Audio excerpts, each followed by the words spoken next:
a commanding presence in a quiet way. I mean, he is not a chest thumper, but he comes in a room and he's clear, he knows what he's doing, and he is going to be an effective hand at the controls. And that's something I like. I mean, I very much appreciated the fact that he wasn't going to be wishy-washy, but he also was going to be open-minded to new ideas and new approaches. What do you want? So, Was he just wanted somebody to work with. I mean, he didn't come to us and say, this is what I want to do here. He said, in terms of physical things, he didn't say, I want to do this here, this here, this here.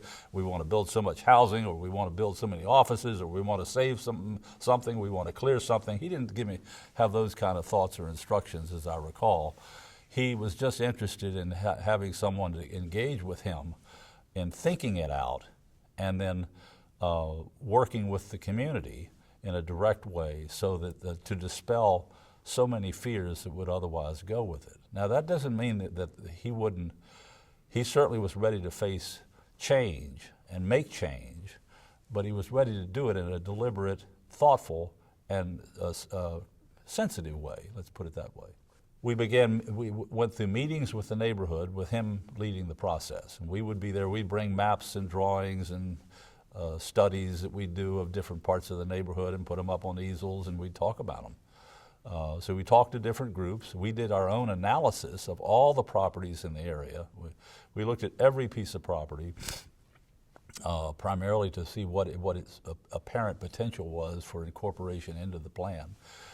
The plan became it is a bit of a patchwork. You might look at it if you look at it on paper. I mean, it's a whole series of, like, I don't remember the number, 40 or so different distinct areas that had distinct anticipated development ideas associated with them. Some were to retain these 6 houses and allow them to be rehabbed for offices.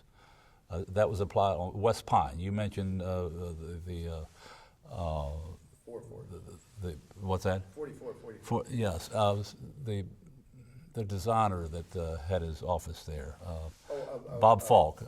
Bob Falk, when he came in and bought 2 houses and connected them over, he didn't do that instantly, but that's what he did eventually.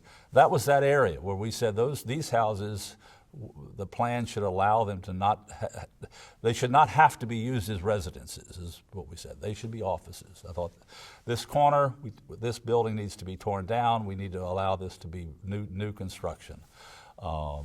Get up next to the Euclid Avenue corridor. We studied very carefully all the merchants that were there, what kind of businesses they had, whether they looked to be successful or not, how they would fit, we thought, within a future plan, and we decided where certain areas needed to be allowed to become parking, where certain areas needed allowed to become housing that would plug into the commercial there instead of being just separated by a sea of parking around the commercial. We didn't want that to happen. That was very important to avoid that there.